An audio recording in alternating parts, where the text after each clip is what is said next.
Hey, ¿qué pasa, chicos, chicas y grandes? Yo soy Roberto y hoy les leo el relato principal de esta compilación. Así que pónganse cómodos, cómodas y comencemos. Los gusanos de la tierra. Robert Irving Howard. Weird Tales, noviembre 1932. 1. Claven los ojos, soldados, y que nuestro invitado descubra la verdad de nuestra hermosa justicia romana. El orador envolvió su poderosa figura en la capa púrpura y se recostó en la silla oficial, igual que podría haberse recostado en su asiento en el Circo Máximo, para disfrutar del choque de las espadas de los gladiadores. Cada uno de sus gestos era la materialización del poder. El orgullo cultivado formaba parte necesaria de la satisfacción de los romanos, y Tito Sula se sentía orgulloso con razón. Era el gobernador militar de Eboracum y solo respondía ante el emperador de Roma. Era un hombre de complexión fuerte y estatura media, con los rasgos afilados propios de un romano de pura sangre. Una sonrisa burlona curvaba sus labios, incrementando la arrogancia de su aspecto altanero. De apariencia claramente militar, llevaba el corcelete con escamas doradas y el peto tallado propios de su rango, y con la espada corta al cinto, y sujetaba sobre la rodilla el casco de plata con su cresta emplumada. Detrás de él permanecía en pie un grupo de soldados impasibles con escudos y lanzas, titanes rubios de la Renania.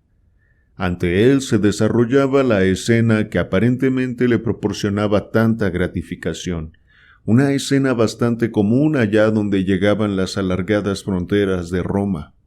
Había una burda cruz tirada en el suelo, y sobre ella estaba atado un hombre medio desnudo, de aspecto salvaje por sus miembros nudosos, sus ojos centelleantes y su mata de pelo revuelto.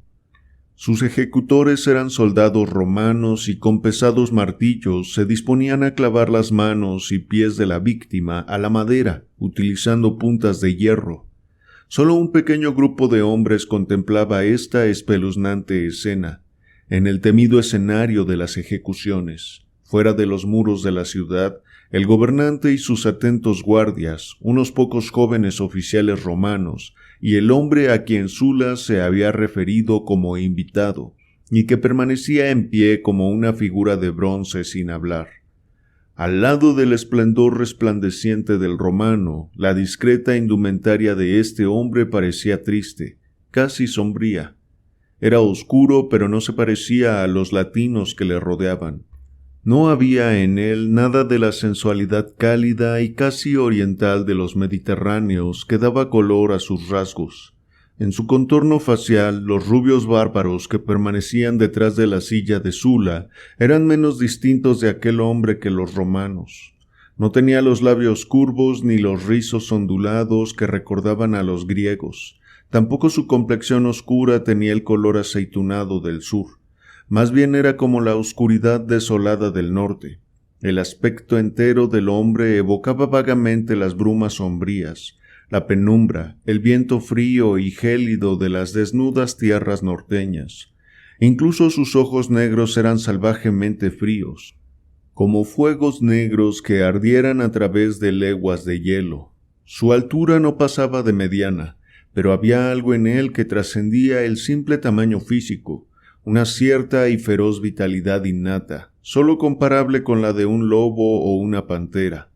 En cada arruga de su cuerpo flexible y compacto, al igual que en su vasto pelo liso y sus finos labios, aquel era un rasgo evidente. En la cabeza de halcón sobre el cuello nudoso, en los anchos hombros cuadrados, en el pecho profundo, los lomos esbeltos, los pies estrechos. Moldeado con la salvaje austeridad de una pantera, era una imagen de potencia dinámica, reprimida con un autodominio de hierro. A sus pies se acuclillaba uno cuya complexión era parecida a la suya, pero ahí terminaban las semejanzas. Este otro era un gigante atrofiado, con miembros retorcidos, cuerpo grueso, frente estrecha y expresión de torpe ferocidad ahora claramente mezclada con el miedo. Si el hombre de la cruz parecía en un estilo tribal al hombre que Tito Sula llamaba invitado, aún se parecía más al atrofiado gigante acuclillado. «Bueno, parta Mac Otna», dijo el gobernador con estudiado cinismo. «Cuando regreses a tu tribu, podrás hablarles de la justicia de Roma que gobierna al sur». «Podré hablarles», contestó el otro con una voz que no revelaba emoción alguna, al igual que su rostro oscuro, adiestrado en la inmovilidad, no mostraba rastro alguno del torbellino que se agitaba en su alma. «Justicia para todos bajo el gobierno de Roma», dijo Sula. «Pax Romana, recompensa para los virtuosos, castigo para los malos». Se rió para sus adentros de su propia hipocresía negra y luego continuó. «Ya ves, emisario del país de los Pictos, lo rápidamente que Roma castiga al infractor». «Veo», contestó el Picto con una voz a la que la cólera enérgicamente reprimida imprimía la profundidad de la amenaza. «Que el súbdito de un rey extranjero es tratado como si fuera un esclavo romano». «Ha sido juzgado y condenado por un tribunal imparcial», repuso Sula. «Sí, y el fiscal era romano, los testigos romanos, y el juez romano. ¿Cometió asesinato? En un momento de furia mató a un mercader romano que le engañó, le estafó y le robó, y que añadió escarnio a la ofensa. Sí, y además un golpe. ¿Acaso su rey no es más que un perro para que Roma crucifique a sus súbditos a voluntad, condenados por tribunales romanos? ¿Es su rey demasiado débil o estúpido para impartir justicia? Si se le hubiera informado y se hubieran presentado cargos formales contra el acusado». «Bueno», dijo Sula con sorna, «puedes informar a Bran MacMorn tú mismo. Roma, amigo mío, no rinde cuentas de sus actos a los reyes bárbaros. Cuando los salvajes se introducen entre nosotros, deben actuar con discreción o sufrir las consecuencias». El Picto apretó sus mandíbulas de hierro con un chasquido que le dijo a Sula que seguir pinchándole no proporcionaría ninguna respuesta. El romano hizo un gesto a los ejecutores. Uno de ellos agarró un clavo y colocándolo contra la muñeca de la víctima, lo golpeó con fuerza. La punta de hierro se hundió profundamente a través de la carne, crujiendo contra los huesos. Los labios del hombre de la cruz se retorcieron, aunque ningún gemido escapó de él. Al igual que un lobo atrapado lucha contra su jaula, la víctima atada se convulsionó y forcejeó instintivamente. Las venas se hincharon en sus sienes, el sudor perló su frente, los músculos de sus brazos y piernas se retorcieron y anudaron. Los martillos cayeron con golpes inexorables, hundiendo las crueles puntas cada vez más profundamente a través de muñecas y tobillos.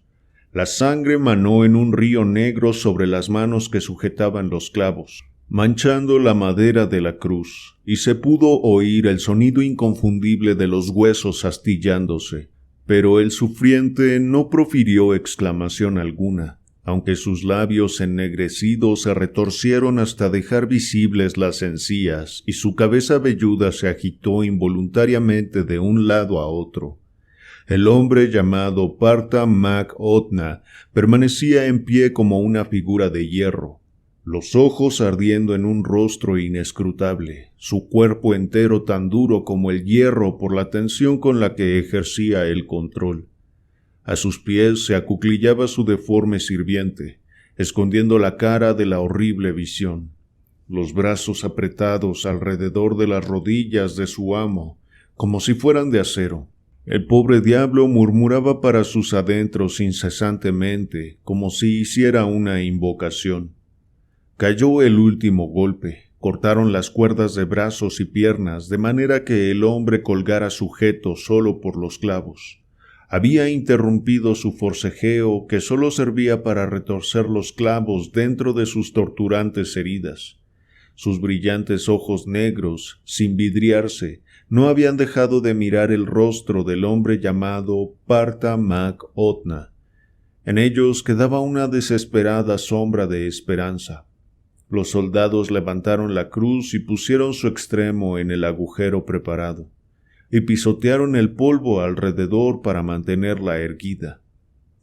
El picto colgaba en el aire, suspendido por los clavos introducidos en su carne, pero ni siquiera así escapó sonido alguno de sus labios.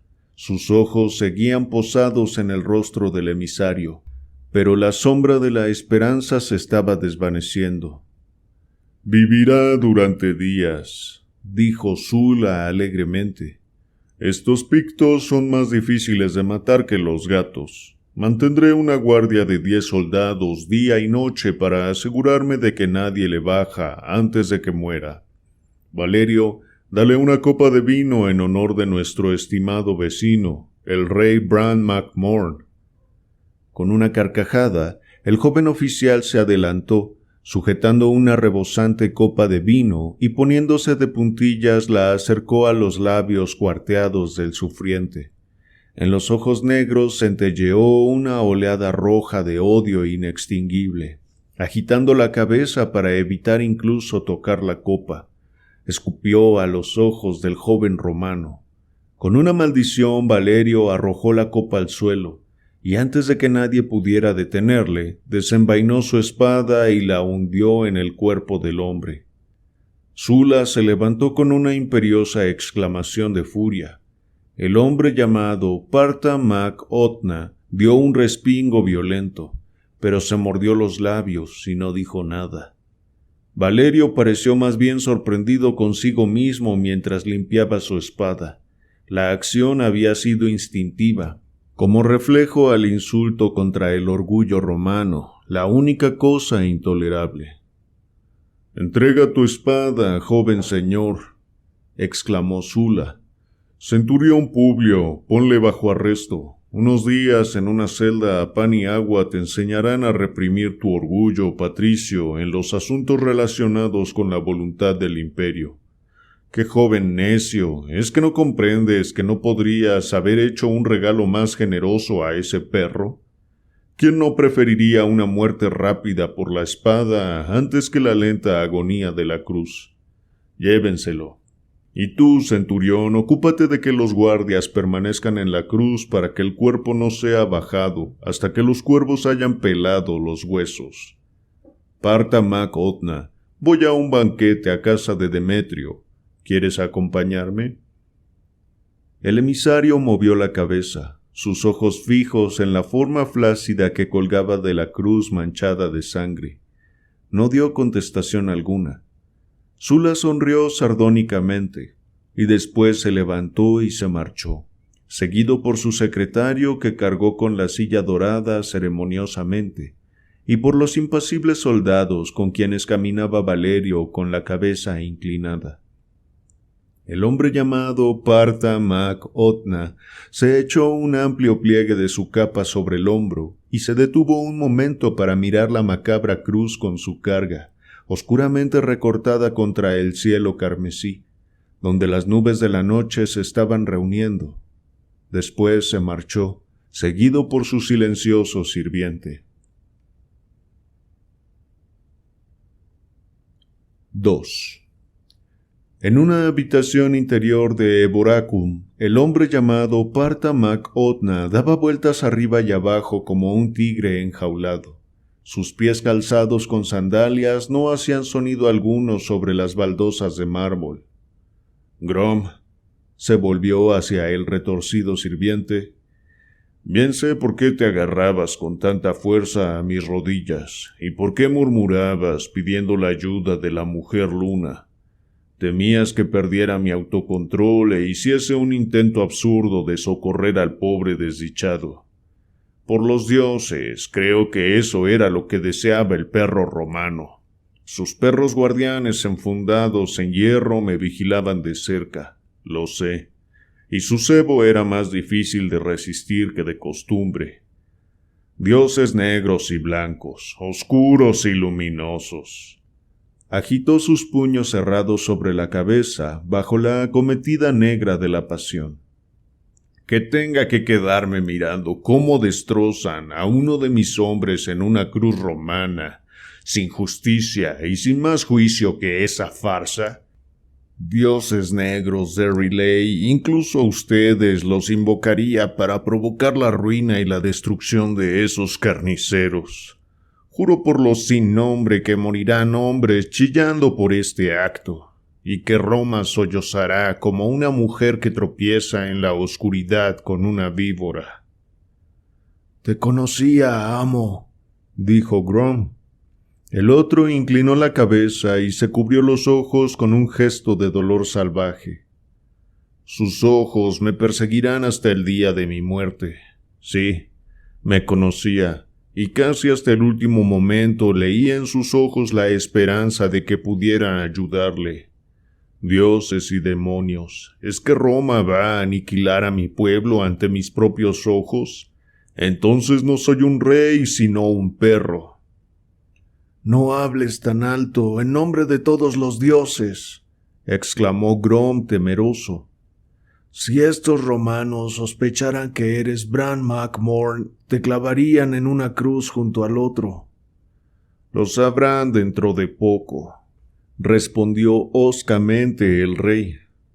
«Demasiado tiempo me he demorado aquí, bajo la guisa de un emisario, espiando a mis enemigos. Estos romanos han querido jugar conmigo, disimulando su desprecio y su desdén bajo una capa de sátira cultivada. Roma es cortés con los embajadores bárbaros, nos dan casas excelentes en las que vivir, nos ofrecen esclavos, alimentan nuestras pasiones con mujeres, oro, vino y juegos, pero todo el tiempo se ríen de nosotros. Su misma cortesía es un insulto. Y a veces, como hoy, su desprecio desecha toda apariencia. Bah, he visto lo que ocultan sus cebos, he permanecido imperturbablemente sereno y me he tragado sus estudiados insultos. Pero esto, por los demonios del infierno, esto supera cualquier resistencia humana.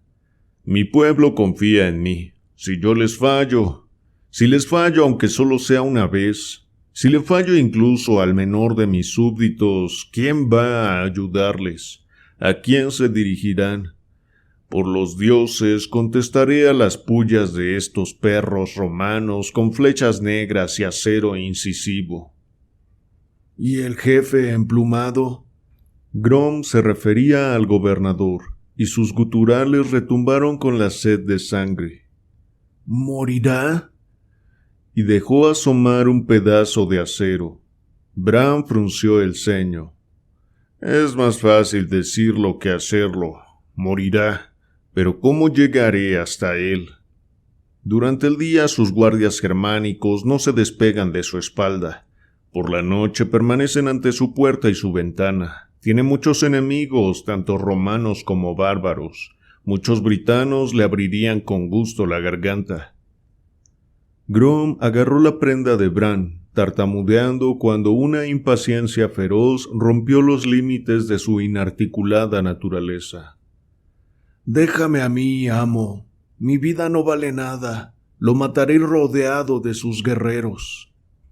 Bran sonrió con ferocidad y posó la mano sobre el hombro del gigante deforme, con una fuerza que habría derribado a un hombre inferior. «Ah, no, viejo perro de guerra. Tengo demasiada necesidad de ti. No despilfarrarás tu vida inútilmente. Además, Sula te leería las intenciones en los ojos, y las jabalinas de sus teutones te atravesarían antes de que pudieras alcanzarle. No derribaremos a este romano con el puñal en la oscuridad, ni con el veneno en la copa, ni con la flecha en la emboscada». El rey se volvió y recorrió la estancia durante un momento, su cabeza inclinada en reflexión. Lentamente sus ojos se volvieron turbios con una idea tan terrible que no la expresó en voz alta para que no la oyera el guerrero que estaba a la expectativa. A lo largo de mi estancia en este maldito vertedero de barro y mármol, me he familiarizado hasta cierto grado con el laberinto de la política romana, dijo.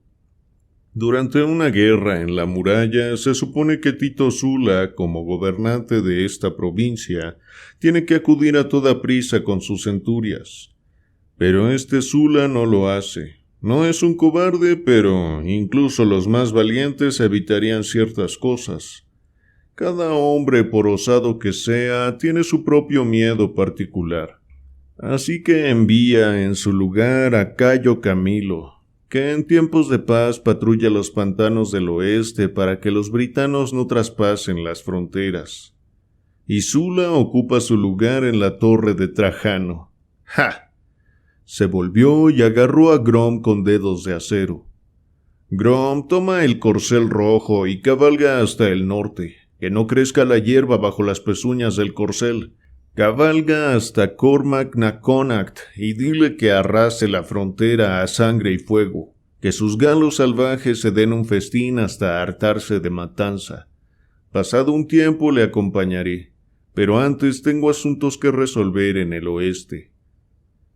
Los negros ojos de Grom centellearon e hizo un gesto apasionado con su mano deforme, un movimiento instintivo de salvajismo. Bran sacó un pesado sello de bronce de su túnica.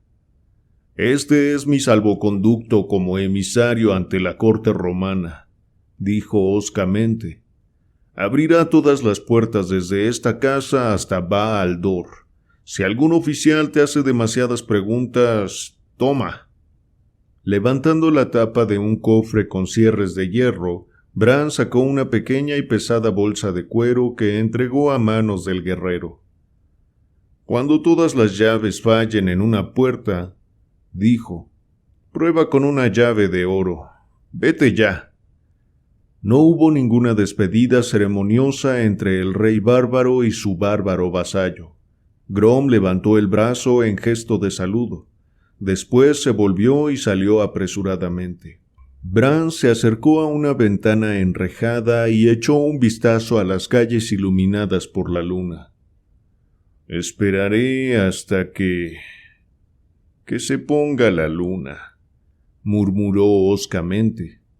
«Después tomaré la carretera hasta el infierno. Pero antes de irme hay una deuda que debo pagar».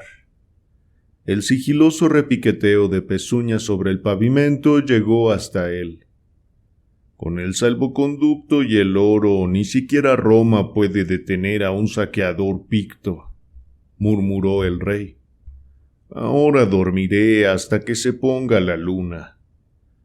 Con un gruñido de disgusto por los frisos de mármol y las columnas estriadas, símbolos de Roma, Bran se arrojó sobre un diván, del cual hacía tiempo que había arrancado con impaciencia los cojines y los rellenos de seda, que resultaban demasiado suaves para su cuerpo endurecido. El odio y la negra pasión por la venganza hervían dentro de él, pero se quedó dormido instantáneamente. La primera lección que había aprendido en su amarga y dura vida era la de aprovechar el sueño siempre que pudiera, como un lobo que aprovecha el sueño en el rastro de la caza. Por lo general, su dormitar era ligero y carente de sueños, como el de una pantera, pero aquella noche fue distinto. Se sumergió en las turbias profundidades grises del sueño, y en un reino intemporal y brumoso de sombras donde se encontró con la figura alta, esbelta y de barba blanca de Gunnar, el sacerdote de la luna, sumo consejero del rey. Bran se sintió horrorizado, pues la cara de Gunnar estaba blanca como la nieve y se agitaba con fiebre. Bran hacía bien en estremecerse, pues en todos los años de su vida nunca había visto que Gunnar el sabio mostrara ningún signo de miedo. «¿Qué ocurre, anciano?», preguntó el rey. «¿Va todo bien en Ba-Aldor?» «Todo va bien en Ba-Aldor, donde mi cuerpo yace dormido», contestó el viejo Gunnar. «He venido a través del vacío para luchar contigo por tu alma. Rey, ¿estás loco que albergas este pensamiento en tu mente?» Gunnar, contestó sombrío Bran, hoy me quedé quieto, mirando cómo uno de mis hombres moría en la cruz de Roma. No sé cuál era su nombre o su rango, no me importa. Podría haber sido un fiel guerrero mío, podría haber sido un forajido. Solo sé que era mío. Los primeros aromas que conoció fueron los aromas del brezo. La primera luz que vio fue el amanecer sobre las colinas pictas. Pertenecía a mí, no a Roma. Si el castigo era justo, entonces solamente yo debía haberlo administrado. Si tenía que haber un juicio, nadie más que yo debería haber sido el juez. La misma sangre corría por nuestras venas, el mismo fuego enloquecía nuestros espíritus.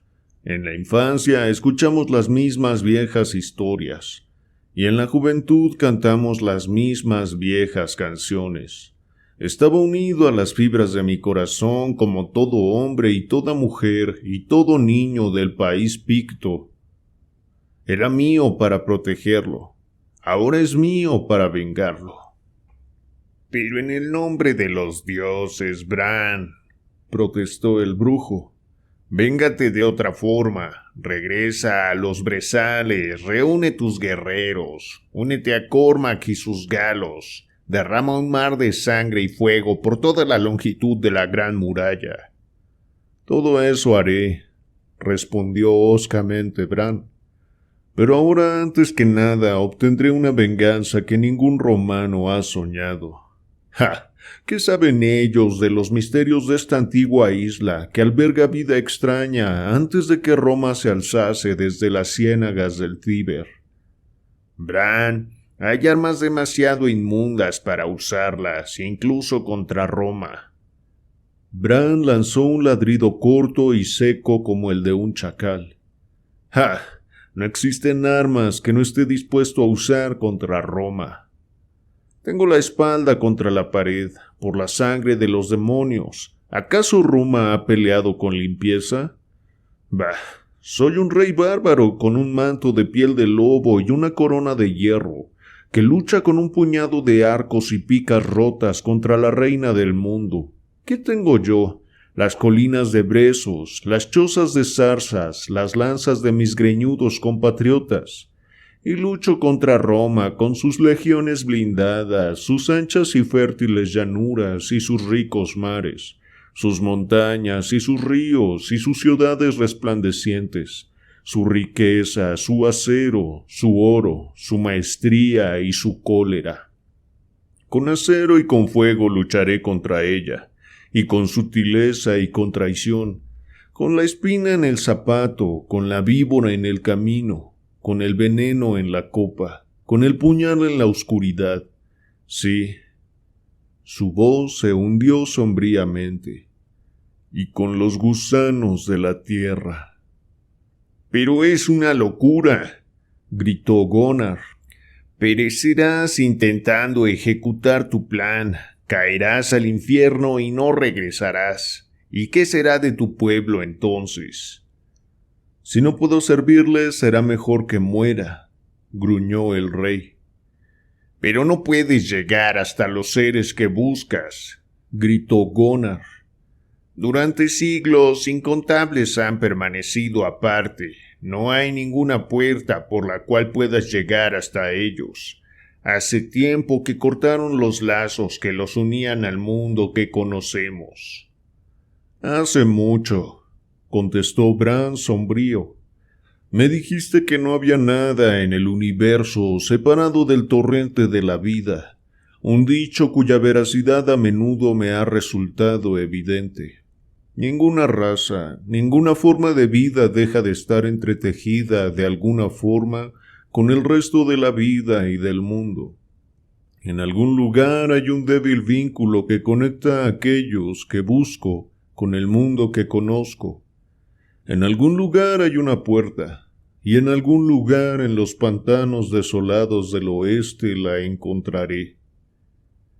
Un horror desnudo llenó los ojos de Gunnar y retrocedió gritando. «¡Ay, ay, ay de los pictos! ¡Ay del reino venidero! ¡Ay! Un negro pesar caerá sobre los hijos de los hombres. Bran se despertó en una habitación en sombras, bajo la luz de las estrellas que atravesaba los barrotes de la ventana. La luna había desaparecido de la vista, aunque su resplandor todavía se percibía débilmente sobre los tejados de las casas. El recuerdo de su sueño le estremeció y lanzó un juramento entre dientes. Levantándose, se echó por encima la capa y el manto, se puso una camisa ligera de cota de malla negra y se ciñó espada y puñal. Acercándose de nuevo al cofre con cierres de hierro, extrajo varias bolsas apretadas y vació sus tintineantes contenidos en el saquito de cuero que llevaba al cinto. Después, envolviéndose en la amplia capa, abandonó silenciosamente la casa. No había sirvientes que le observaran, pues había rechazado impacientemente la oferta de esclavos con los que Roma tenía la política de dotar a sus emisarios bárbaros. El contrahecho Grom había atendido todas las sencillas necesidades de Bran. Los establos daban al patio. Tras tantear en la oscuridad durante un momento, puso la mano sobre la nariz del gran corcel, comprobando la muesca de identificación. Trabajando a oscuras, rápidamente embridó y ensilló al enorme animal, y tras atravesar el patio salió a una callejuela lateral y sombría llevándole por las riendas. La luna se estaba poniendo y el borde de las sombras que flotaba se ampliaba a lo largo del muro occidental. El silencio caía sobre los palacios de mármol y las casuchas de barro de Eboracum que dormitaban bajo las frías estrellas. Bran palpó el saquito que llevaba al cinto, que pesaba con el oro acuñado con el sello de Roma. Había llegado a Eboracum haciéndose pasar por emisario del reino picto, para actuar como espía. Pero al ser un bárbaro no había podido desempeñar su papel con fría formalidad y sosegada dignidad. Conservaba un recuerdo vívido de festines salvajes, donde el vino manaba en torrentes, de mujeres romanas de blancos senos, que, hartas de amantes civilizados, miraban con algo más que aprobación a los bárbaros viriles, de juegos de gladiadores y de otros juegos, en los que rodaban los dados y grandes montones de oro cambiaban de manos. Había bebido mucho y había jugado imprudentemente, a la manera de los bárbaros, y había tenido una notable racha de suerte, debido posiblemente a la indiferencia con la que ganaba o perdía. El oro para los pictos era como el polvo, fluía entre sus dedos. En su país no había necesidad de él, pero había aprendido a conocer su poder dentro de los límites de la civilización.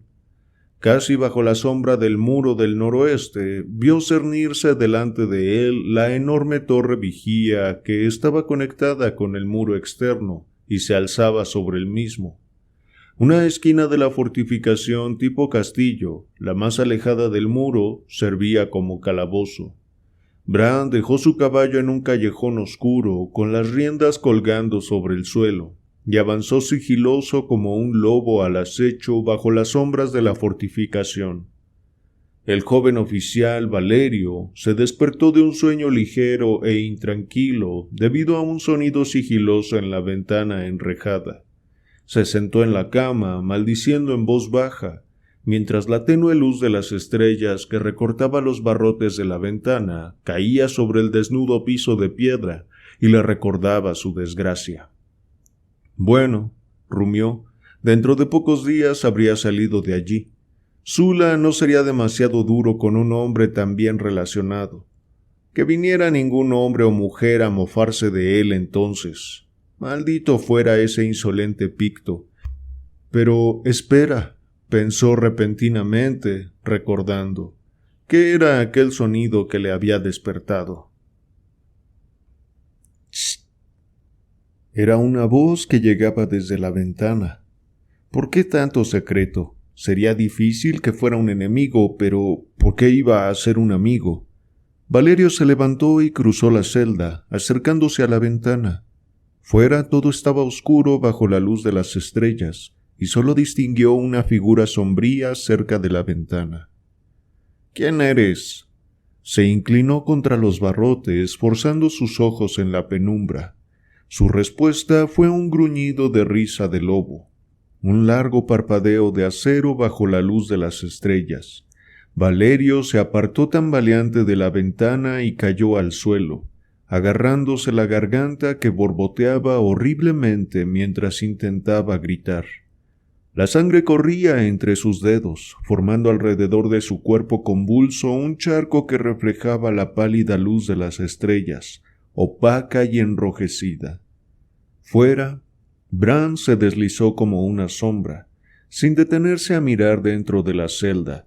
Dentro de un minuto los guardias darían la vuelta a la esquina en su ronda habitual. Ya podía oír el paso medido de sus pies calzados con hierro. Antes de que aparecieran a la vista se había esfumado, y ellos pasaron impasibles junto a las ventanas de las celdas, sin sospechar que en su interior yacía aquel cadáver. Bran cabalgó hasta la pequeña puerta del muro occidental sin recibir advertencia alguna de la soñolienta guardia. ¿Qué temor a una invasión extranjera iba a haber en Eboracum? Además, ciertos ladrones y secuestradores de mujeres bien organizados hacían que fuera lucrativo para los guardias no estar demasiado vigilantes. Pero el único guardia de la puerta occidental, sus compañeros dormían borrachos en un burdel próximo, levantó la cabeza y bramó que Bran se detuviera y se identificase. Silenciosamente, el picto se aproximó, envuelto en la capa oscura. Parecía borroso e indistinguible para el romano, que sólo percibía el resplandor de sus fríos ojos en la penumbra. Bran alargó su mano bajo la luz de las estrellas y el soldado percibió el fulgor del oro. En la otra mano vio el alargado brillo del acero. El soldado comprendió y no dudó entre elegir un soborno dorado o una batalla a muerte con este jinete desconocido, que parecía ser alguna clase de bárbaro. Con un gruñido bajó la lanza y abrió la puerta. Bran la atravesó arrojando un puñado de monedas al romano. Cayeron alrededor de sus pies como una lluvia de oro, repiqueteando sobre el enlosado. El romano se agachó con avaro apresuramiento para recogerlas, y Bran Mak Morn cabalgó hacia el oeste como un fantasma en la noche. 3. Bran Mak Morn llegó a los sombríos pantanos del oeste. Un viento frío recorría la tétrica desolación y contra el cielo grisáceo algunas garzas aleteaban pesadamente. Los largos juncos y la hierba de las marismas oscilaban en ondulaciones quebradas, y a través de la devastación de los cereales, algunos lagos estancados reflejaban la luz apagada. Aquí y allá se elevaban por encima del nivel general montículos sorprendentemente regulares y adustos contra el sombrío cielo. Bran vio una hilera de monolitos en pie. Eran menhires, erigidos por quién sabe qué manos sin nombre. Una tenue línea azul hacia el oeste marcaba las estribaciones que, más allá del horizonte, se convertían en las montañas salvajes de Gales, donde aún moraban tribus celtas salvajes, feroces hombres de ojos azules que no conocían el yugo de Roma. Una hilera de fortificaciones de vigilancia dotadas de poderosas guarniciones los mantenía a raya. Incluso desde aquel punto tan alejado y al otro lado de los páramos, Bran pudo atisbar el inexpugnable torreón que los hombres llamaban la Torre de Trajano. Estos eriales devastados parecían la espantosa materialización de la desolación, pero la vida humana no estaba ausente por completo.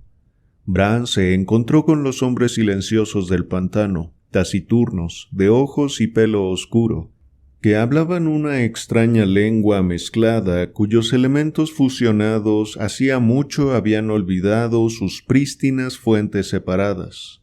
Bran reconocía un cierto parentesco entre esta gente y él mismo, pero los menospreciaba con el desdén con el que un patricio de pura sangre mira a los hombres de estirpe compuesta. No es que la gente común de Caledonia fuese por completo de pura sangre. Habían heredado sus cuerpos rechonchos y sus miembros enormes de una raza teutónica primitiva que se había abierto camino hasta el extremo norte de la isla, incluso antes de que la conquista celta de Britania estuviera completa, y que había sido absorbida por los pictos.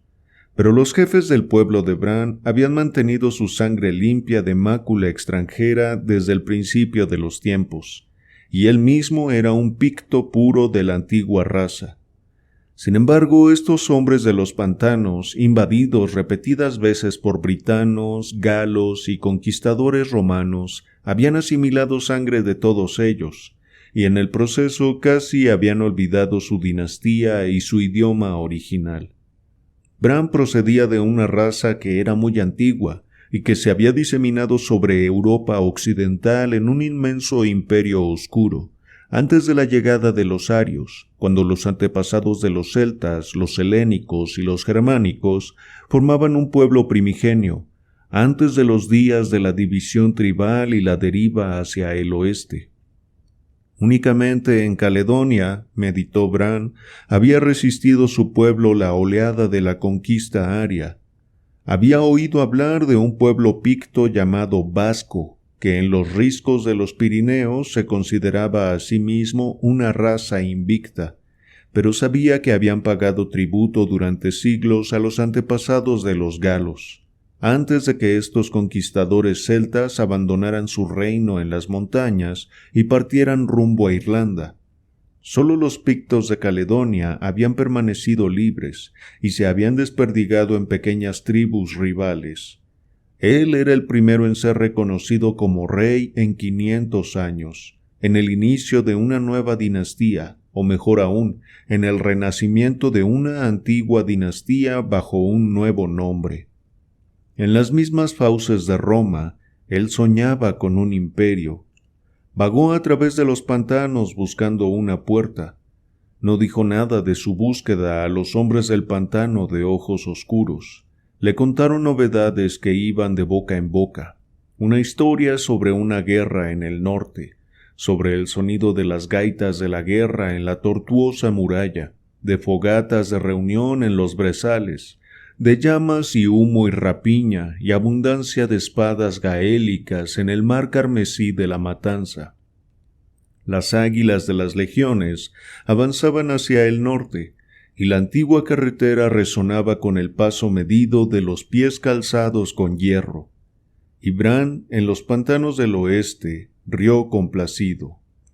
En Eboracum, Tito Sula difundió en secreto la orden de buscar al emisario picto con el nombre galo que había estado bajo sospecha y que se había esfumado la noche que el joven Valerio fue hallado muerto en su celda con la garganta abierta. Sula pensaba que este repentino estallido de guerra en la muralla estaba estrechamente relacionado con la ejecución de un criminal picto condenado, y puso en funcionamiento su sistema de espionaje, aunque estaba seguro de que Parta Mac Otna ya estaba a estas alturas lejos de su alcance.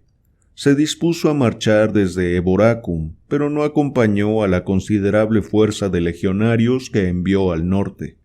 Sula era un hombre valiente, pero cada hombre tiene su propio temor, y el de Sula era Cormac na Connacht, el príncipe de cabellera negra de los galos, que había jurado arrancarle el corazón al gobernador y comérselo crudo.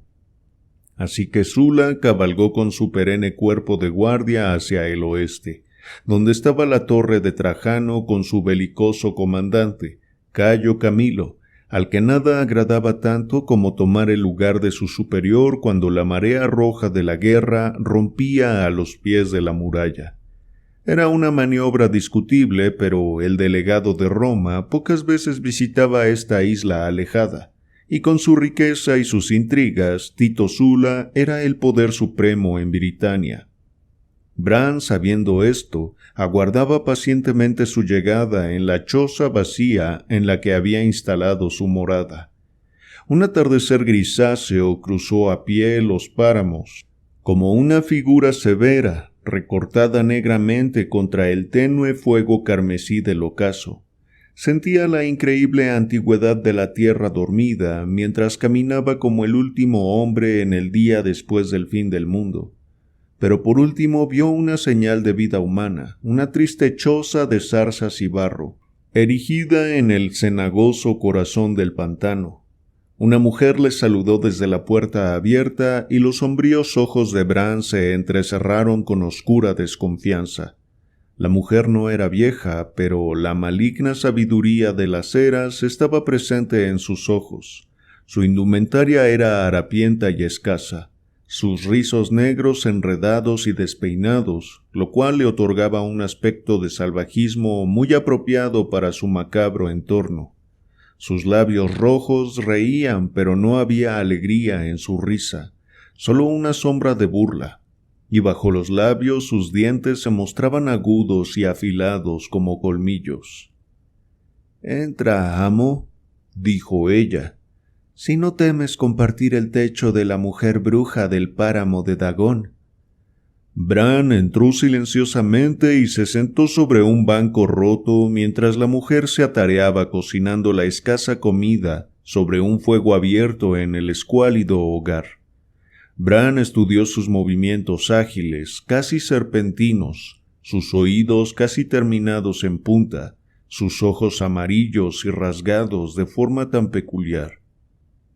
«¿Qué buscas en los pantanos, mi señor?», preguntó volviéndose hacia él con un flexible giro de su cuerpo entero. «Busco una puerta», contestó el mentón apoyado sobre el puño. «Tengo una canción que cantar a los gusanos de la tierra». Ella se enderezó de un respingo y una jarra cayó de sus manos para hacerse pedazos contra el suelo. «No conviene decir esas cosas, ni siquiera sin querer», tartamudeó. «No lo digo sin querer, sino con toda la intención», contestó.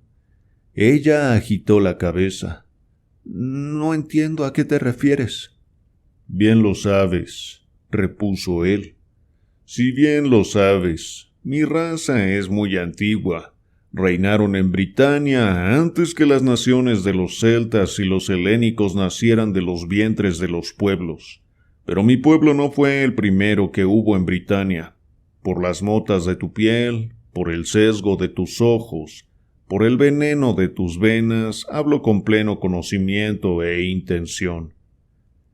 Ella permaneció en silencio un rato con labios sonrientes pero rostro inescrutable. «Hombre, ¿estás loco?», preguntó. «¿En tu locura vienes a buscar aquello de lo que han huido chillando hombres fuertes en tiempos pretéritos?» «Busco una venganza», contestó, «que solo pueden llevar a cabo aquellos que busco». Ella agitó la cabeza. «Has escuchado el canto de los pájaros, has soñado sueños vacíos». «He oído el siseo de una víbora», rugió él, «y no sueño. Basta de jugar con las palabras. Vine buscando un vínculo entre dos mundos. Lo he hallado». «No necesito seguir mintiéndote, hombre del norte», respondió la mujer. «Los que buscas todavía moran bajo las colinas durmientes. Se han retirado, cada vez más lejos del mundo que tú conoces». «Pero todavía se arrastran en la noche para atrapar a las mujeres que se extravían por los páramos», dijo él, su mirada clavada en los ojos rasgados de ella. La bruja se rió perversamente. «¿Qué quieres de mí?» «Que me lleves a ellos». Echó hacia atrás la cabeza con una carcajada desdeñosa.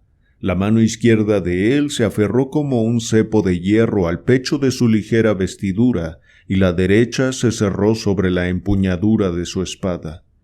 Ella se rió en su cara. «¡Ja! ¡Ataca a mi lobo del norte! ¡Maldito seas! ¿Te crees que una vida como la mía es tan dulce que desee aferrarme a ella como un bebé se aferra al pecho? ¡Ja, ja!».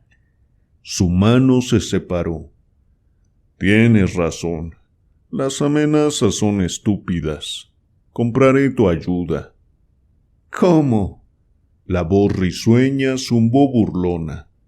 Bran abrió su bolsa y derramó sobre su mano un chorro de oro. Más riqueza de lo que los hombres del pantano hayan soñado jamás. Ella volvió a reírse. ¿Qué significa este metal oxidado para mí? Guárdatelo para alguna mujer romana de pechos blancos que quiera hacer de traidora por ti. «Di tu precio», le exigió.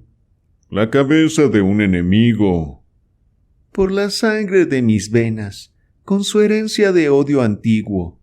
¿Quién es mi enemigo más que tú?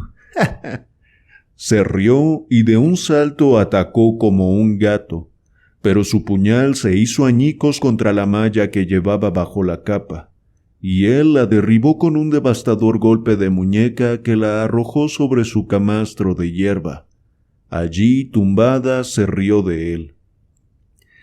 Te diré un precio, lobo mío, y puede que en los días venideros maldigas la armadura que rompió el puñal de Atla.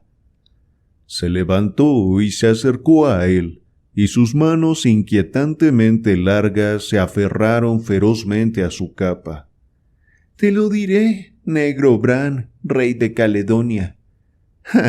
Lo supe cuando viniste a mi choza con tu pelo negro y tus ojos fríos. Te conduciré hasta las puertas del infierno si lo deseas, y el precio serán los besos de un rey. ¿Qué es de mi maldita y amarga vida? ¿Qué es de mí a quien los hombres mortales aborrecen y temen? Yo, Atla, la mujer lobo de los páramos, no he conocido el amor de los hombres, el abrazo de un miembro recio, el aguijón de los besos humanos. ¿Qué he conocido excepto los vientos solitarios de los pantanos, el terrible fuego de los fríos crepúsculos, el susurro de las hierbas de las ciénagas, las caras que pestañean al mirarme en las aguas de los lagos, las pisadas de la noche, las cosas en la penumbra, el resplandor de ojos rojos, el escalofriante murmullo de seres sin nombre en la noche? Soy medio humana, como mínimo. ¿No he conocido el pesar y el dolor y el sufrimiento del anhelo y la terrible angustia de la soledad? Dámelos, rey. Dame tus besos feroces y tu doloroso abrazo de bárbaro. Así, en los largos años venideros, no me reconcomeré con vana envidia de las mujeres de pechos blancos que poseen los hombres, pues tendré un recuerdo del cual pocas de ellas podrán jactarse, los besos de un rey. Una noche de amor, oh rey, y te conduciré hasta las puertas del infierno. Bran la contempló sombrío, estiró la mano y agarró su brazo con dedos de hierro. Un escalofrío involuntario le estremeció al sentir su piel lisa. Asintió lentamente y, atrayéndola, se obligó a agachar la cabeza para recibir sus labios anhelantes. 4. Las frías brumas grises del alba envolvían al rey Bran como una capa pegajosa. Se volvió hacia la mujer cuyos ojos rasgados centelleaban en la penumbra gris. «Cumple con tu parte del trato», dijo bruscamente. «Buscaba un nexo entre los mundos y en ti lo he encontrado. Busco la única cosa que es sagrada para ellos. Será la llave que abra la puerta que se abre invisible entre yo y ellos. Dime cómo puedo alcanzarla». «Lo haré». Los labios rojos sonrieron terriblemente. «Ve hasta el montículo que los hombres llaman el túmulo de Dagón. Aparta la piedra que tapa la entrada y desciende bajo la cúpula del montículo. El suelo de la cámara está compuesto de 7 piedras grandes, 6 agrupadas alrededor de la séptima. Levanta la piedra del centro y lo verás». «¿Encontraré la piedra negra?», preguntó. «El túmulo de Dagón es la puerta hacia la piedra negra», contestó ella, «si te atreves a seguir el camino». ¿Estará muy protegido el símbolo? Inconscientemente aflojó la espada dentro de su vaina. Los labios rojos se curvaron burlonamente. Si encuentra algo en el camino, morirás como no ha muerto ningún hombre mortal desde hace muchos siglos. La piedra no está protegida, en el sentido en que los hombres protegen sus tesoros. ¿Por qué iban a proteger lo que el hombre nunca ha buscado? Puede que ellos estén cerca, puede que no. Es un riesgo que debes aceptar si deseas la piedra. Ten cuidado, rey de los Pictos, recuerda que fue tu pueblo hace mucho el que cortó el hilo que los unía a ellos con la vida humana. Entonces eran casi humanos, se extendían sobre la tierra y conocían la luz del sol. Ahora se han retirado, no conocen la luz del sol y evitan la luz de la luna, aborrecen incluso la luz de las estrellas. Se han retirado muy, muy lejos, los que podrían haber acabado siendo hombres con el tiempo, de no haber sido por las lanzas de tus antepasados. El cielo estaba cubierto de un gris brumoso, a través del cual el sol brillaba con amarilla frialdad cuando Bran llegó al túmulo de Dagón, un altozano redondeado revestido de una tupida hierba de curiosa apariencia fungosa. En el lado este del montículo aparecía la entrada de un túnel de piedra burdamente construida, que evidentemente penetraba en el túmulo. Una piedra grande tapaba la entrada a la tumba. Bran agarró los agudos bordes y ejerció toda su fuerza. Resistió firmemente. Sacó la espada e introdujo la hoja entre la piedra y el borde. Utilizando la espada como palanca, trabajó cuidadosamente y consiguió soltar la gran piedra y sacarla de un tirón.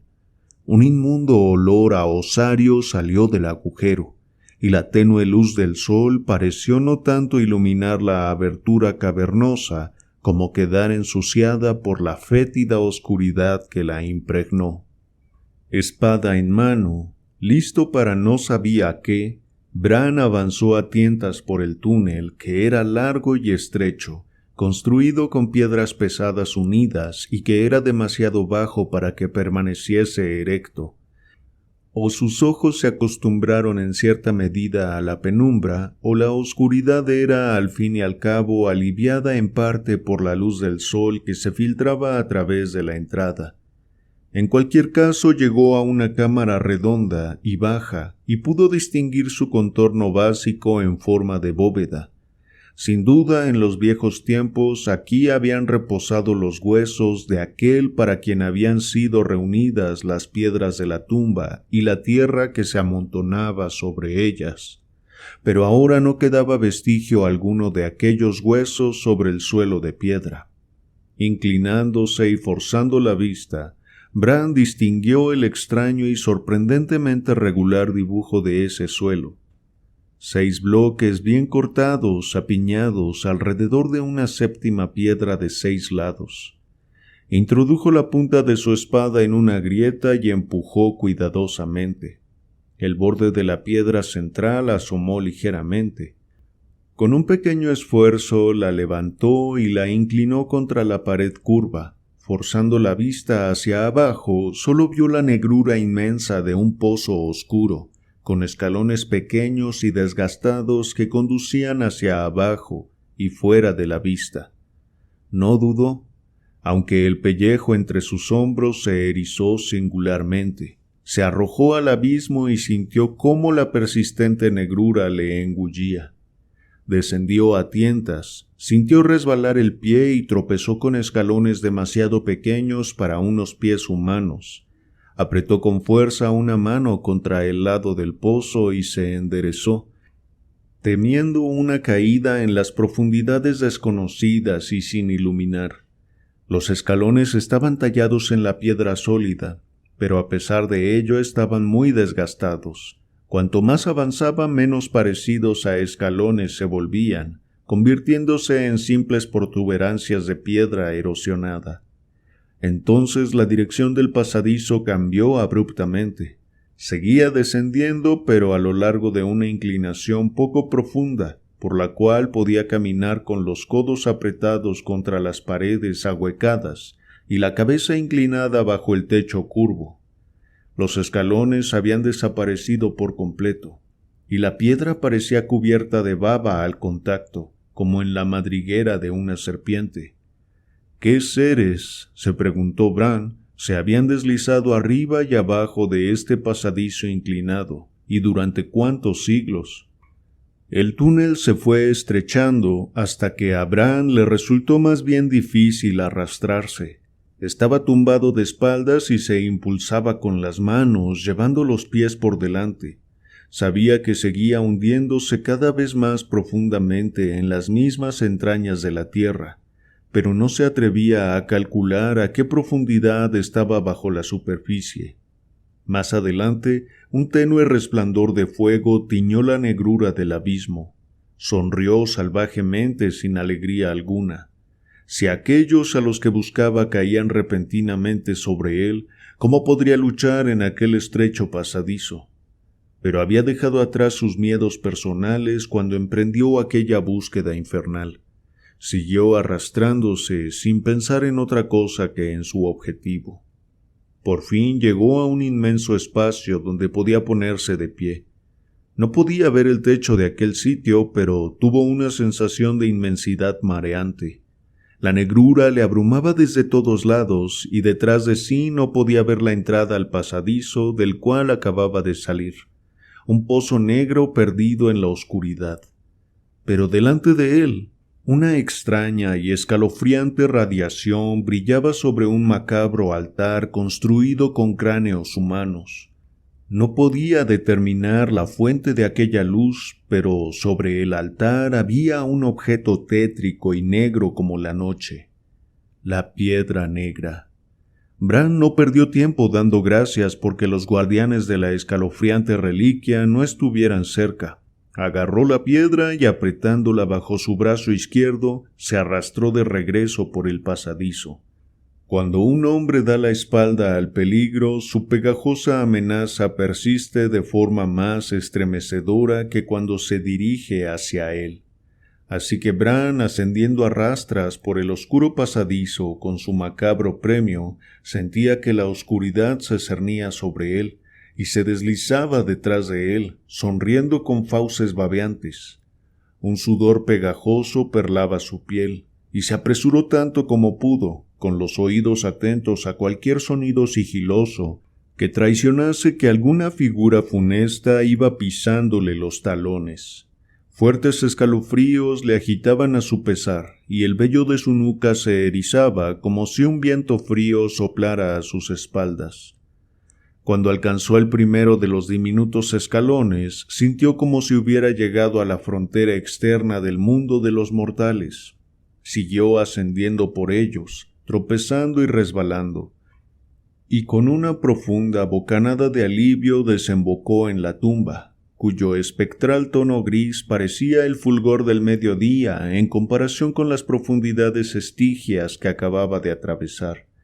Volvió a colocar la piedra central en su sitio y salió a la luz del día exterior, y nunca fueron los fríos rayos amarillos del sol más agradecidos, pues dispersaron las sombras de pesadillas de alas negras que le habían acosado desde las oscuras profundidades. Colocó la gran piedra de la entrada en su sitio, y recogiendo la capa que había dejado a la boca de la tumba, envolvió la piedra negra y se marchó apresuradamente, con una intensa sensación de repugnancia y aborrecimiento conmoviendo su alma y prestando alas a sus pasos. Un silencio gris caía sobre la tierra. Estaba desolada como el lado oscuro de la luna, pero Bran sentía la posibilidad de la vida bajo sus pies, en la tierra marrón, durmiendo. ¿Cuánto tardarían en despertar? ¿Y de qué espantosa forma? Atravesó los altos juncos hasta llegar al tranquilo y profundo lago llamado el lago de Dagón. Ni la menor ondulación agitaba las frías aguas azules como señal del escalofriante monstruo que, según la leyenda, moraba en sus profundidades. Bran examinó atentamente el impresionante paisaje. No vio ni rastro de vida, humana o inhumana. Recurrió a los instintos de su alma salvaje para saber si sus ojos no vistos habían clavado su mirada letal sobre él, y no encontró respuesta alguna. Estaba tan solo como si fuera el último hombre de la tierra. Rápidamente desenvolvió la piedra negra, y cuando la tuvo en sus manos como un sólido y tétrico bloque de oscuridad, no intentó descubrir el secreto del material con el que estaba hecha, ni examinar los crípticos caracteres que habían grabado sobre ella. Sopesándola en las manos y calculando la distancia, la arrojó con fuerza, de manera que cayó casi exactamente en mitad del lago. Un triste chapoteo y las aguas se cerraron sobre ella. Durante un instante hubo unos relampagueos en el fondo del lago. Después la superficie azul volvió a extenderse plácida y sin alterar.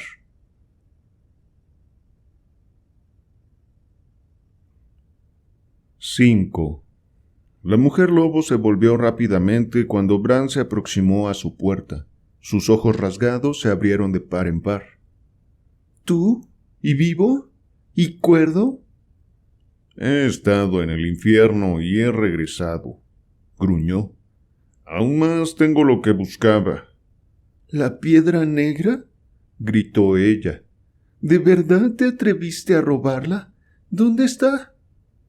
No importa, pero anoche mi corcel chilló en su establo y oí crujir bajo sus estruendosas pezuñas algo que no era el muro del establo, y había sangre en sus pezuñas cuando fui a verle, y sangre sobre el piso del establo, y he oído sonidos sigilosos en la noche y ruidos bajo mi suelo de arena, como si hubiera gusanos excavando profundamente en la tierra.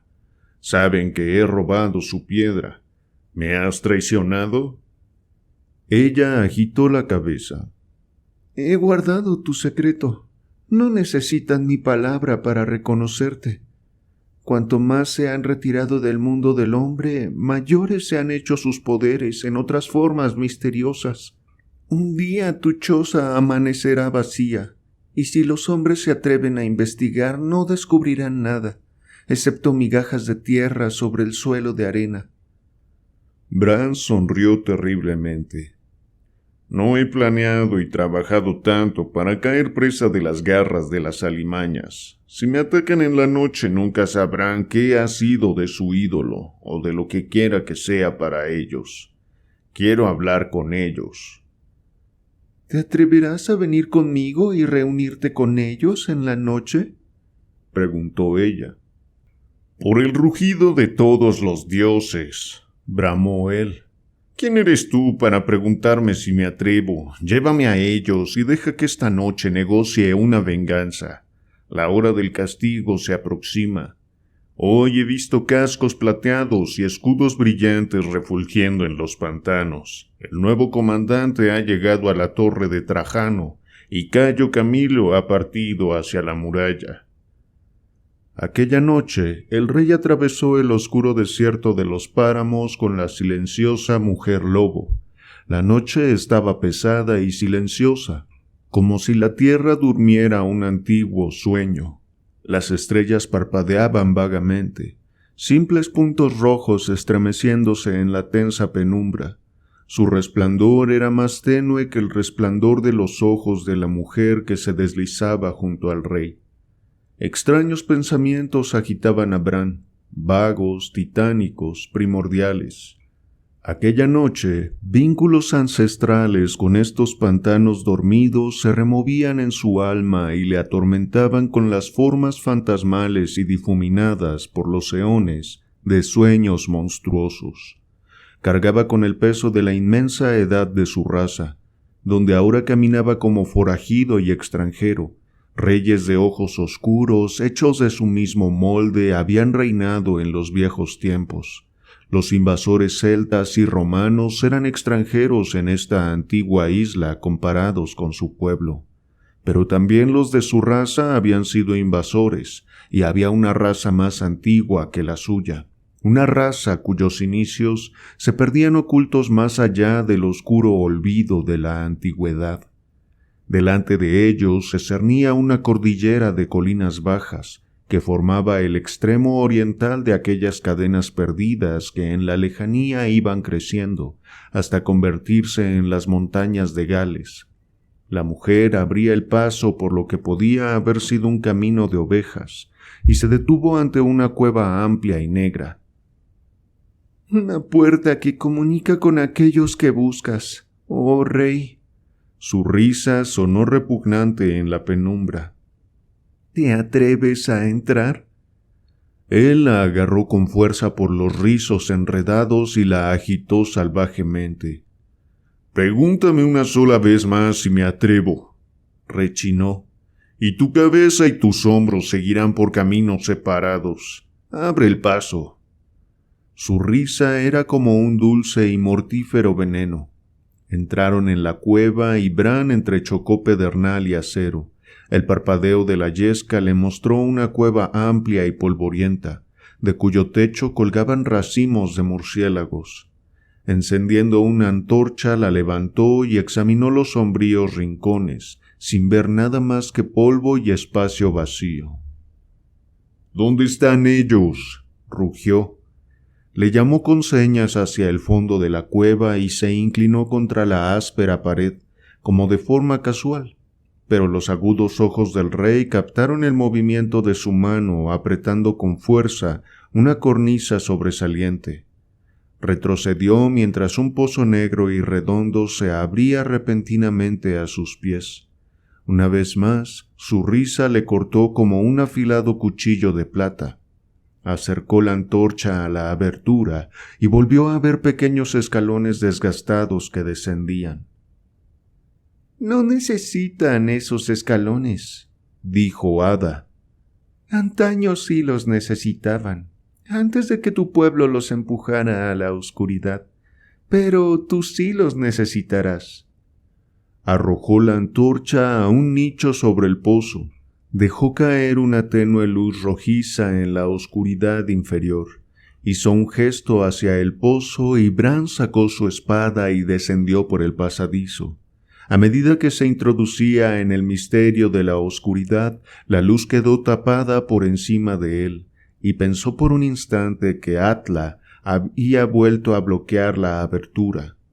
Entonces comprendió que ella estaba descendiendo detrás de él. El descenso no fue muy largo. Bruscamente, Bran sintió que sus pies tocaban suelo sólido. Atla se deslizó junto a él y permaneció en el pálido círculo de luz. Bran no podía ver los límites del sitio al que había llegado. «Muchas cuevas de estas colinas», dijo Atla, su voz sonando pequeña y extrañamente frágil en la inmensidad, «no son más que puertas que dan a cuevas mayores que hay debajo, de la misma manera que las palabras y los actos de un hombre no son más que pequeñas indicaciones de las oscuras cavernas de turbios pensamientos que hay debajo de ellos». Bran percibió movimiento en la penumbra. La oscuridad estaba llena de ruidos sigilosos que no se parecían a los que pudiera hacer ningún pie humano. Bruscamente, unas chispas empezaron a centellear y flotar en la negrura, como luciérnagas parpadeantes. Se acercaron más hasta que le rodearon en una amplia media luna. Y más allá del anillo resplandecieron otras chispas, un tupido mar de ellas que se desvanecía en la penumbra hasta que las más lejanas eran simples puntitos de luz. Bran supo que eran los ojos rasgados de los seres que habían llegado hasta él en tal número que su cerebro se sintió abrumado por la imagen y por la inmensidad de la cueva. Ahora que se enfrentaba a sus antiguos enemigos, Bran no sintió miedo. Percibió las oleadas de una terrible amenaza emanando de ellos, el escalofriante odio, el peligro inhumano para el cuerpo, la mente y el alma. Con mayor claridad que si hubiera sido miembro de una raza menos antigua, comprendía lo espantoso de su posición, pero no tuvo miedo. aunque se enfrentaba al horror definitivo de los sueños y las leyendas de su raza. Su sangre se agitó ferozmente, pero fue con la emoción cálida del riesgo, no con el impulso del terror. «Saben que tienes la piedra, oh rey», dijo Atla, y aunque él sabía que ella tenía miedo, aunque podía sentir los esfuerzos físicos que hacía para controlar sus miembros temblorosos, no había ninguna palpitación de temor en su voz. «Estás en peligro de muerte. Conocen tu estirpe de antiguo. Oh, recuerdan los días en que sus antepasados eran hombres. No puedo salvarte. Ambos moriremos como no ha muerto ningún ser humano desde hace 10 siglos. Háblales si lo deseas. Pueden entender tu idioma, aunque tú no puedas entender el suyo. Pero no te servirá de nada. Eres humano y eres picto». Bran se rió, y el estrecho anillo de fuego retrocedió ante el salvajismo de su carcajada, sacando la espada con un escalofriante chirrido de acero. Puso la espada contra lo que esperaba fuese una pared de piedra sólida, enfrentando a los ojos resplandecientes con la espada agarrada en la mano derecha y el puñal en la izquierda. Se rió como gruñe un lobo sediento de sangre. «Sí», rugió, «soy Picto, hijo de aquellos guerreros que hicieron trizas a sus brutales antepasados, como si fueran paja en la tormenta. Aquellos que anegaron la tierra con su sangre y que amontonaron sus cráneos como sacrificio a la mujer luna. Ustedes que huyeron antaño de mi raza, ¿se atreven ahora a gruñir a su amo? Caigan sobre mí como una marea si se atreven. Antes de que sus fauces de víbora beban mi vida, segaré su número como la cebada madura, y con sus cabezas cortadas construiré una torre, y con sus cadáveres mutilados levantaré una muralla. Perros de la oscuridad, alimañas del infierno, gusanos de la tierra, vengan corriendo y prueben mi acero. Cuando la muerte me encuentre en esta cueva oscura, sus vivos aullarán por las docenas de sus muertos, y su piedra negra estará perdida para siempre, pues solo yo sé dónde está escondida, y ni siquiera todas las torturas de todos los infiernos pueden arrancar el secreto de mis labios».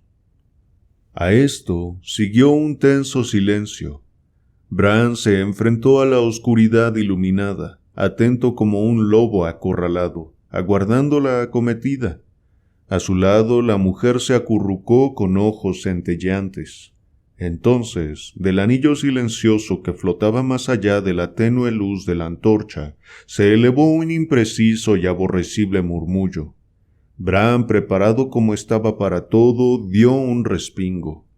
Dioses, ¿era ese el idioma de criaturas que habían sido llamadas hombres antaño?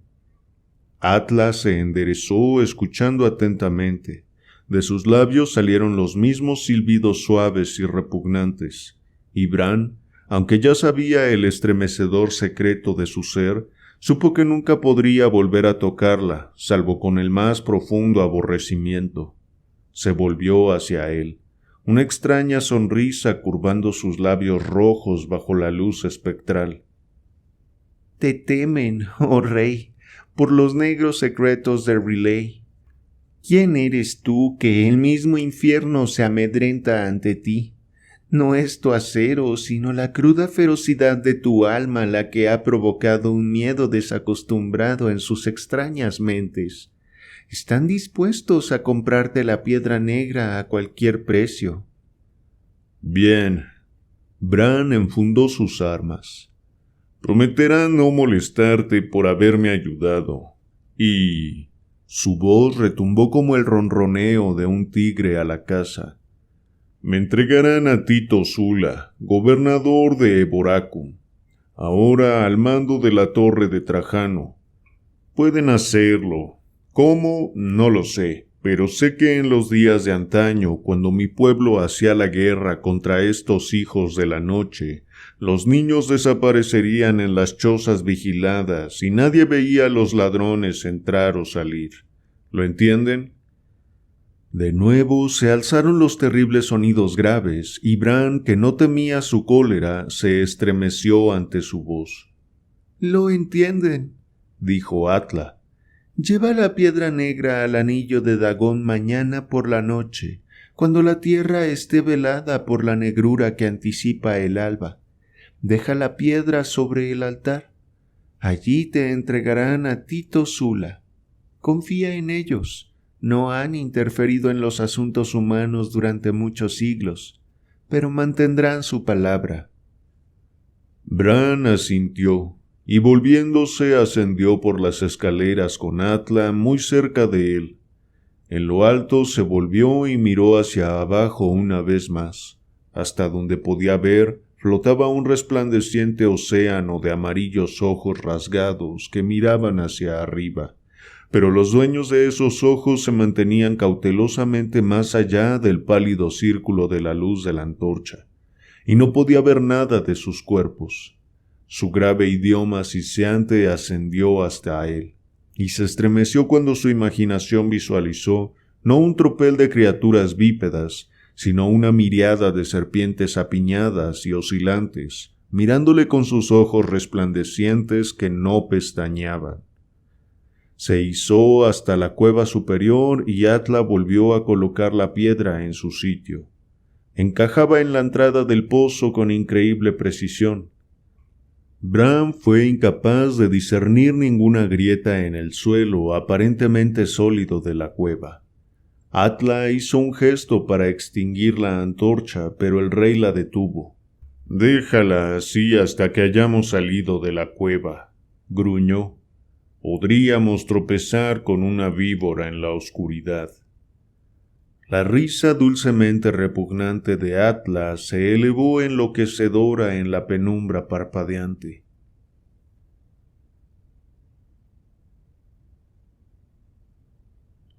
6.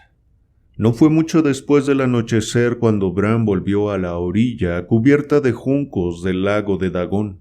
Dejando la capa y el cinto de la espada en el suelo, se quitó los cortos calzones de cuero. Después, sujetando el puñal desnudo entre los dientes, se metió en el agua con la suave facilidad de una foca al zambullirse. Nadando con energía llegó al centro del pequeño lago y volviéndose se sumergió de cabeza. Era algo más profundo de lo que había pensado. Parecía que nunca iba a alcanzar el fondo, y cuando lo hizo, sus manos tanteantes no encontraron lo que buscaba. Un rugido en sus oídos le advirtió y ascendió a la superficie.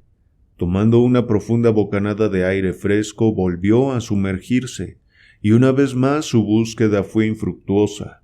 Una tercera vez registró las profundidades, y en esta ocasión sus manos encontraron un objeto familiar en el sedimento del fondo. Agarrándolo, ascendió a la superficie. La piedra no era especialmente voluminosa, pero sí era pesada. Ascendió pausadamente y de pronto percibió una curiosa agitación en las aguas a su alrededor que no era causada por sus propios esfuerzos. Introduciendo la cabeza bajo la superficie, intentó penetrar las azules profundidades con la mirada, y le pareció ver una sombra oscura y gigantesca flotando. Nadó más deprisa, no asustado pero sí cauteloso. Sus pies tocaron los bajíos y siguió caminando hasta la orilla inclinada. Mirando hacia atrás, vio las aguas arremolinarse y calmarse.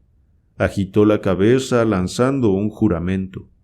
Había desdeñado la antigua leyenda que situaba en el lago de Dagón la madriguera de un monstruo acuático sin nombre, pero ahora tenía la sensación de que había escapado por los pelos. Los mitos desgastados por el tiempo de las antiguas tierras estaban tomando forma y cobrando vida ante sus ojos. Bran no podía saber qué ser primigenio acechaba bajo la superficie de aquel lago traicionero, pero sentía que los hombres de los pantanos tenían buenas razones para evitar aquel sitio. Bran se puso su indumentaria, montó el caballo negro y cabalgó a través de los pantanos, bajo el triste carmesí del resplandor crepuscular, con la piedra negra envuelta en su capa. Cabalgó no hacia su choza, sino hacia el oeste, en dirección de la torre de Trajano y el anillo de Dagón. A medida que cubría las millas que había entre medias, las estrellas rojas parpadeaban. La medianoche pasó sin luna, y Bran siguió cabalgando. Su corazón estaba ansioso de reunirse con Tito Sula. Atlas se había regocijado ante la perspectiva de ver al romano retorcerse bajo la tortura, pero ese no era el pensamiento que albergaba la cabeza del Picto. El gobernador debía tener su oportunidad con las armas. Con la misma espada de Bran debería enfrentarse al puñal del rey Picto y vivir o morir según su habilidad. Y aunque Sula tenía fama de espadachín en todas las provincias, Bran no tenía ninguna duda respecto al resultado. El anillo de Dagón estaba a cierta distancia de la torre. Era un tétrico círculo de piedras altas y austeras puestas en pie con un altar de piedra burdamente tallado en el centro. Los romanos sentían aversión hacia estos menhires. Pensaban que habían sido erigidos por los druidas, pero los celtas suponían que era el pueblo de Bran, los pictos, el que los había alzado, y Bran sabía qué manos habían levantado aquellos macabros monolitos en las eras perdidas, aunque por qué razones apenas llegaba a adivinarlo. El rey no entró directamente en el anillo. Le consumía la curiosidad por saber cómo sus macabros aliados pretendían cumplir con su promesa. Que ellos podrían raptar a Tito Sula rodeado de sus hombres, de eso estaba seguro, y creía que sabía cómo lo harían. Sentía la punzada de un extraño recelo, como si hubiera jugado con poderes de alcance y profundidad desconocidos, y hubiera liberado fuerzas que no podría controlar. Cada vez que recordaba aquel murmullo reptilesco, aquellos ojos rasgados de la noche anterior, una ráfaga de frío le envolvía. Ya eran abominables cuando su pueblo los arrojó a las cuevas bajo las colinas, hacía eras. ¿Qué habrían hecho de ellos los siglos de regresión? En su vida nocturna y subterránea, ¿habrían retenido alguno de los atributos de la humanidad? Un instinto le impulsó a cabalgar hacia la torre. Sabía que estaba cerca, de no ser por la densa oscuridad, habría visto claramente su nítido perfil asomando en el horizonte. Incluso ahora debería ser capaz de distinguirlo débilmente. Una premonición indefinida y escalofriante le agitó, y espoleó el caballo a un galope rápido. De pronto, Bran se tambaleó en su silla como si hubiera recibido un impacto físico. Tan impresionante fue la sorpresa que le produjo lo que descubrió su mirada. La inexpugnable torre de Trajano ya no existía. La perpleja mirada de Bran se posó sobre una pila de escombros, de piedras destrozadas y granito deshecho, de la cual asomaban los extremos rotos y astillados de vigas partidas. En un extremo del montón de cascotes se elevaba una torre sobre los escombros, inclinada a la manera de un borracho, como si sus cimientos hubieran sido carcomidos. Bran desmontó y avanzó, aturdido por la sorpresa. En algunos sitios el foso estaba lleno de piedras caídas y pedazos marrones de muro derruido. Lo cruzó y entró en las ruinas, donde apenas unas horas antes, como bien sabía, las baldosas habían resonado con las pisadas marciales de pies calzados con hierro, y los muros habían reverberado con el clamor de escudos y el estruendo de poderosas trompetas. Ahora reinaba un espantoso silencio. Casi bajo los pies de Bran una figura destrozada se agitaba y gruñía. El rey se inclinó hacia el legionario que yacía en el charco pegajoso y rojo de su propia sangre. Una sola mirada reveló al Picto que el hombre, horriblemente aplastado y deshecho, estaba muriendo. Levantó la cabeza sanguinolenta. Bran acercó su redoma a los labios hinchados y el romano bebió instintivamente, tragando a través de dientes astillados. Bajo la pálida luz de las estrellas, Bran vio cómo giraban sus ojos vidriosos. «Las murallas cayeron», murmuró el moribundo. «Se desmoronaron como caerán los cielos el día final. Ah, Júpiter, de los cielos llovieron pedazos de granito y granizo de mármol». «No he sentido ninguna vibración de terremoto», dijo desconcertado Bran con el ceño fruncido. «No fue un terremoto», murmuró el romano. «Empezó antes del último amanecer, con el ruido apagado de algo que escarbaba y arañaba bajo la tierra. Tito se rió de nosotros, pero lo oímos durante todo el día. Entonces, a medianoche, la torre se tambaleó y luego pareció estabilizarse, como si estuvieran socavando los cimientos». Un escalofrío recorrió a Bran Mak Morn. Los gusanos de la tierra, miles de alimañas cavando como topos por debajo del castillo, deshaciendo los cimientos. ¡Oh dioses! La tierra debía de estar llena de túneles y cuevas. Estas criaturas eran aún menos humanas de lo que había pensado. ¿Qué espectrales formas de la oscuridad había invocado en su ayuda? ¿Y Tito Zula?, preguntó, llevando una vez más la redoma a los labios del legionario. En aquel momento el romano moribundo le parecía casi como un hermano. «Mientras la torre se estremecía, oímos un grito terrible que salía de la habitación del gobernador», murmuró el soldado. «Fuimos corriendo. Mientras derribábamos la puerta, oímos sus chillidos, que parecían retroceder hacia las entrañas de la tierra. Nos apresuramos a entrar. La habitación estaba vacía. Su espada manchada de sangre estaba sobre el suelo. En las baldosas de piedra del suelo se abría un agujero negro. Entonces, las torres temblaron. El techo se hundió. Me arrastré a través de una lluvia de paredes desmoronándose». Una fuerte convulsión dominó a la figura destrozada. «Déjame tumbado», susurró el romano. «Me muero». Había dejado de respirar antes de que Bran pudiera obedecer. El picto se levantó, limpiándose mecánicamente las manos. Se marchó apresuradamente, y mientras galopaba sobre los pantanos oscuros, el peso de la maldita piedra negra bajo su capa era como el peso de una inmunda pesadilla sobre su pecho. Mientras se aproximaba al anillo, vio un escalofriante resplandor dentro, de manera que las austeras piedras se recortaban como las costillas de un esqueleto, dentro del cual ardiese una hoguera.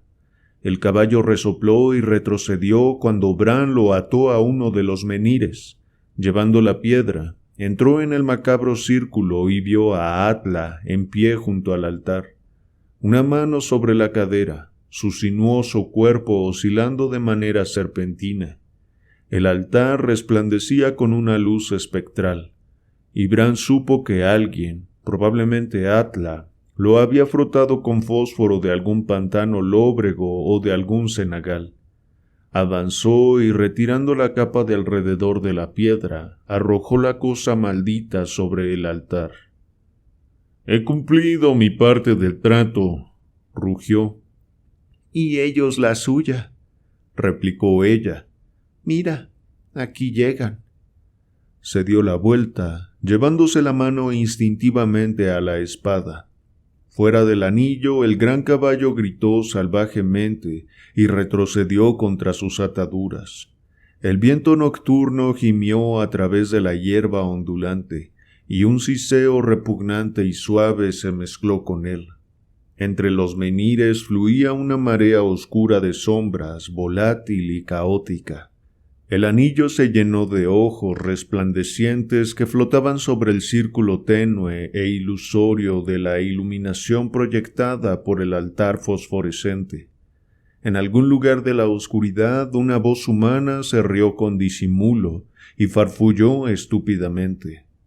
Bran se puso rígido, con las sombras del horror aferrándose a su alma. Forzó la vista, intentando distinguir las figuras de los que le rodeaban, pero solo atisbó masas ondulantes de sombras que se hinchaban y retorcían y que se revolvían con una consistencia casi fluida. —¡Que cumplan con su trato! —exclamó furioso. —Entonces mira, oh rey —gritó Atla con una voz de desgarradora burla.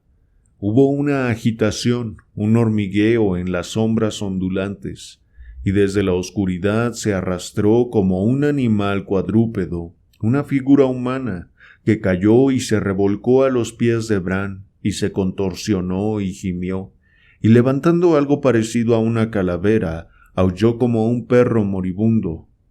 Bajo la luz espectral, Bran, conmovido, vio los ojos vacíos y vidriosos, los rasgos exánimes, los labios retorcidos y cubiertos de espuma por la pura demencia. Dioses, ¿era este Tito Zula, el orgulloso señor de la vida y la muerte en la orgullosa ciudad de Eboracum? Bran desenfundó su espada. «Había pensado en darte este golpe por venganza», dijo sombrío. «Te lo doy por piedad. Vale, César». El acero relampagueó bajo la estremecedora luz y la cabeza de Zula rodó hasta el pie del altar resplandeciente, donde quedó mirando al cielo oscuro. «No le hicieron daño». La odiosa risa de Atla desgarró el silencio enfermizo. «Fue lo que vio y lo que llegó a conocer lo que destruyó su cerebro. Como todos los de su raza de pies pesados, no sabía nada de los secretos de esta tierra antigua. Esta noche ha sido arrastrado a través de los pozos más profundos del infierno, donde incluso tú podrías haber palidecido». Mejor para los romanos que no conozcan los secretos de esta tierra maldita, rugió Bran enloquecido. Con sus lagos infestados de monstruos, sus inmundas mujeres brujas y sus cuevas perdidas, y sus reinos subterráneos donde se engendran en la oscuridad las formas del infierno. ¿Son más inmundas que un mortal que busca su ayuda?, gritó Atla con un chillido de terrible alegría. «Dale su piedra negra». Un cataclísmico aborrecimiento agitó el alma de Bran con roja furia. «Sí, tomen su maldita piedra», rugió tomándola del altar y arrojándola entre las sombras, con tal salvajismo que algunos huesos se rompieron bajo su impacto. Un apresurado balbuceo de lenguas repugnantes se elevó, y las sombras se hincharon con el tumulto. Una sección de la masa se separó por un instante, y Bran gritó con feroz repulsión, aunque solo captó una breve impresión de una cabeza ancha y extrañamente plana, unos labios colgantes y retorcidos que dejaban ver colmillos curvos y puntiagudos, y un cuerpo moteado repugnantemente deforme y enano que parecía no corresponder a aquellos ojos reptilescos que no parpadeaban. Dioses, los mitos le habían preparado para el horror bajo un aspecto humano, para un horror provocado por un semblante bestial y por una deformidad contrahecha, pero esto era el horror de las pesadillas y la noche. «Vuelvan al infierno y llévense a su ídolo», aulló blandiendo los puños apretados contra los cielos, mientras las densas sombras retrocedían, alejándose de él como las aguas sucias de alguna negra inundación. Sus antepasados fueron hombres, aunque extraños y monstruosos, pero por los dioses, ustedes se han convertido de hecho en lo que mi pueblo les llamaba con desprecio. Gusanos de la tierra, vuelvan a sus agujeros y madrigueras. Ensucian el aire y dejan sobre la tierra limpia la baba de las serpientes en que se han convertido. Gunnar tenía razón. Hay seres demasiado inmundos para utilizarlos incluso contra Roma. Salió del anillo como un hombre escapa del contacto de una serpiente enroscada y soltó el caballo. A la altura de su codo, Atla chillaba con risa terrible, todos sus atributos humanos desechados como una capa en la noche. «¡Rey de los pictos!», gritó. «¡Rey de los necios! ¿Palideces ante una cosa tan pequeña? Quédate y deja que te enseñe los verdaderos frutos de los pozos». «¡Ja, ja, ja! ¡Corre, necio, corre! Porque estás sucio con esa mácula. Los has llamado y ellos lo recordarán, y en su momento volverán a por ti». Bran lanzó una maldición sin palabras y la golpeó salvajemente en la boca con la mano abierta.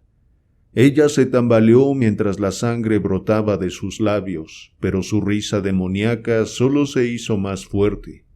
Bran saltó sobre la silla, ansioso por llegar al brezal puro y a las frías colinas azules del norte, donde podía hundir su espada en una matanza limpia y su alma asqueada en el torbellino rojo de la batalla, y olvidar el horror que acechaba bajo los pantanos del oeste.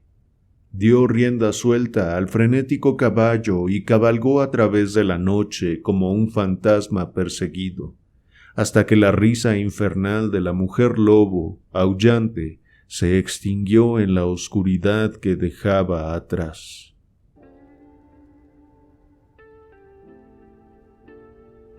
Bueno, chicos, chicas, hasta aquí la lectura de hoy.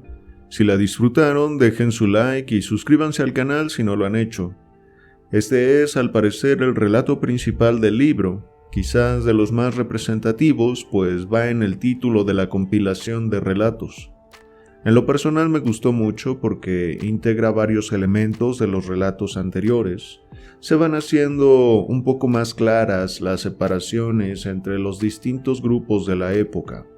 Están los celtas arios, que podrían llamarse un poco más puros en cuanto a su raza, los pictos como una derivación o subgrupo celta que habitó en Escocia. Tengo entendido que son algo así como mestizos. Tanto celtas como pictos tuvieron sus distintas luchas contra los romanos, que fueron los conquistadores que llegaron después. Sin embargo, los pictos nunca formaron parte del Imperio Romano, es decir, no fueron conquistados, quizás fueron empujados a otras tierras.